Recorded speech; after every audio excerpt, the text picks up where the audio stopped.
दोस्तों, आज की वीडियो में हम जैन धर्म के बारे में फोटो और ग्राफिक्स के द्वारा पढ़ेंगे ताकि आपको रट्टाफिकेशन ना करना पड़े। इस प्रकार की वीडियो आपको यूट्यूब पर पहले कभी भी नहीं मिली होगी। तो आज आप जो ये वीडियो देखने वाले हैं, आप इसे देख लेंगे एक बार तो आपको किसी प्रकार का रट्टाफिकेशन नहीं करना पड़ेगा। सिर्फ देखने से ही आपको सभी क्वेश्चंस आसानी से याद हो जाएंगे। तो ऐसी वीडियो मैं आपके सामने आगे भी लेकर आता रहूँगा। तो प्लीज़ हमारे चैनल को सब्सक्राइब करना बिल्कुल मत भूलिए। आप सब्सक्राइब करके रखिए ताकि आने वाली सभी लेटेस्ट वीडियो आप सबसे पहले प्राप्त कर सकें। तो चलिए फिलहाल हम अपनी वीडियो की तरफ चलते हैं और देख लेते हैं जैन धर्म के बारे में। तो देखिए, जैन धर्म का प्रचार और प्रसार सबसे अधिक महावीर स्वामी जी के द्वारा किया गया था। हालांकि इन्होंने इसकी स्थापना नहीं की थी, वो मैं आपको आगे बताऊंगा। तो सबसे पहले हम महावीर स्वामी जी के बारे में ही पढ़ लेते हैं। तो देखिए, पेपरों के अंदर जो सबसे ज़्यादा प्रश्न पूछा जाता है वो पूछा जाता है महावीर स्वामी जी के जन्म के बारे में। तो महावीर स्वामी जी का जन्म 540 ईस्वी पूर्व में कुंडग्राम में हुआ था, जो वैशाली के अंदर स्थित है। और इनकी जो मृत्यु है यह 468 ईस्वी पूर्व बिहार राज्य के पावापुरी में हुई थी, जो राजगीर में है। और जिस समय इनकी मृत्यु हुई थी उस समय इनकी उम्र 72 वर्ष की थी। और जब इनकी मृत्यु हुई थी उस समय ये मल्लू राजा श्री सीतपाल के यहाँ पर राज प्रसाद को ग्रहण कर रहे थे। उस समय इनकी मृत्यु हुई थी।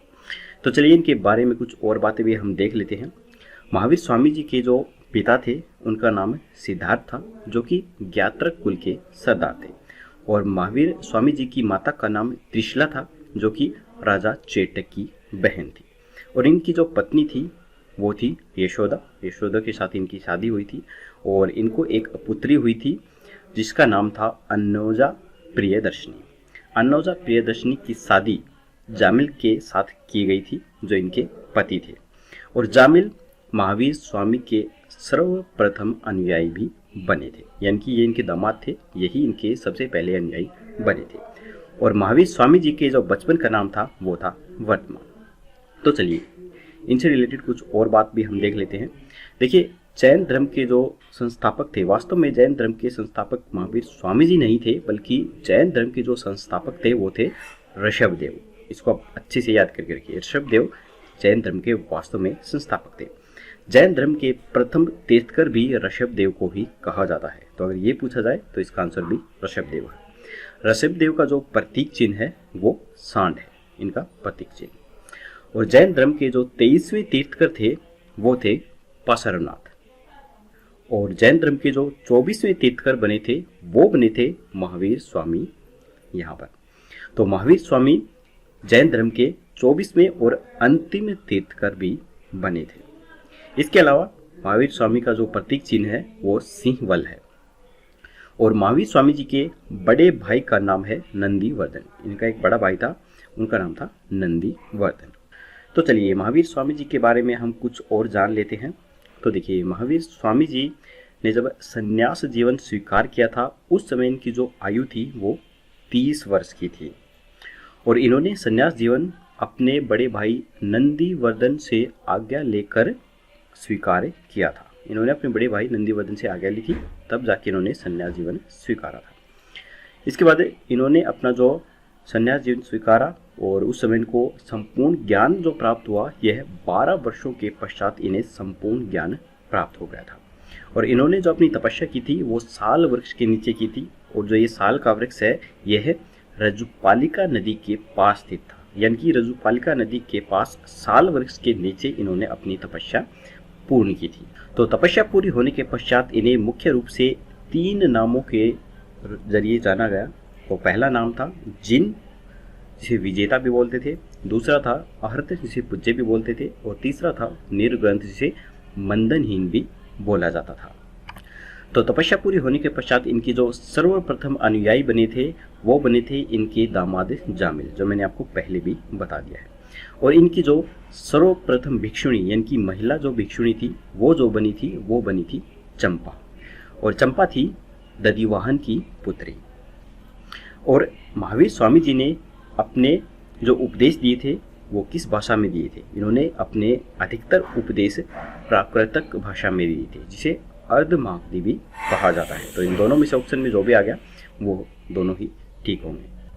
इसके बाद है महावीर स्वामी जी के जो शिष्य थे वो मुख्य रूप से 2 शिष्य थे, जिसमें से एक का नाम था स्थूलभद्र और दूसरे का नाम था भद्रबाहु। तो महावीर स्वामी के इन दोनों शिष्यों ने अपने अलग अलग संप्रदाय बना लिए थे। वो कैसे और क्यों बने थे वो भी मैं आपको बता देता हूँ। देखिए, हुआ यूं कि लगभग 300 ईस्वी पूर्व में मगध के अंदर 12 वर्षों का एक भीषण अकाल पड़ गया था, जिसके कारण खाने की जो चीज़ें हैं वो काफ़ी कम हो गई थी। इसी वजह से जो भद्रबाहु हैं वो अपने शिष्यों के साथ कर्नाटक की तरफ चले गए थे।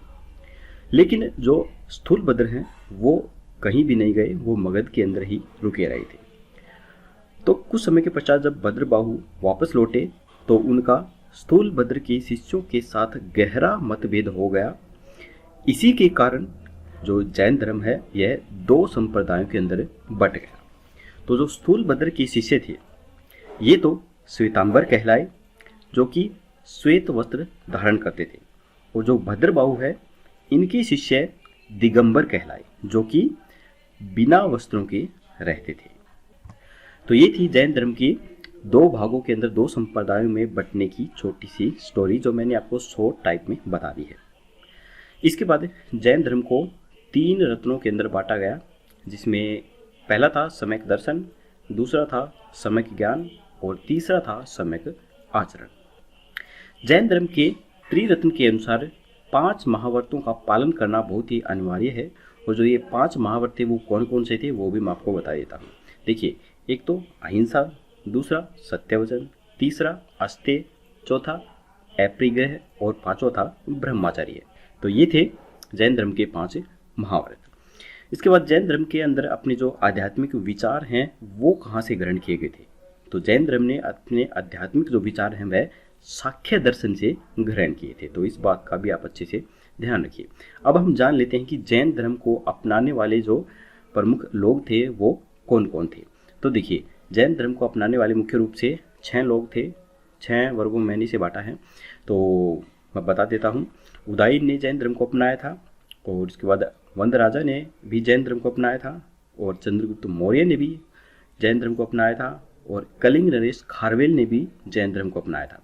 इसके बाद राष्ट्रकूट राजा अमोघ वर्ष के द्वारा भी जैन धर्म को अपनाया गया था, और इसके बाद चंदेल शासकों ने भी जैन धर्म को अपनाया था, जिन्होंने ही खजुराहो के जैन मंदिरों का निर्माण करवाया था। मोस्ट इंपॉर्टेंट पर्सन है, खजुराहो के जैन मंदिरों का निर्माण किन्होंने करवाया था? चंदेल शासकों ने। तो ये जो चंदेल शासक थे ये जैन धर्म से ही संबंधित थे। तो इसके बाद हम जैन धर्म से संबंधित कुछ और भी तथ्य जान लेते हैं।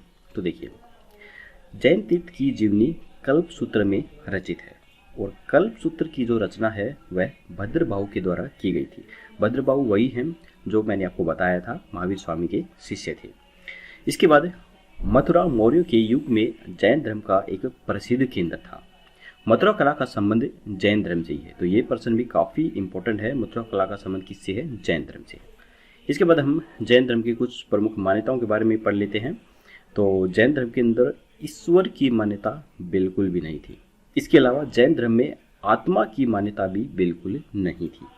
महावीर जो थे, महावीर स्वामी, यह पुनर्जन्म एवं कर्मवाद के अंदर विश्वास रखते थे। तो यह ईश्वर और आत्मा विश्वास नहीं रखते थे, बल्कि पुनर्जन्म एवं कर्मवाद में ही विश्वास रखते थे।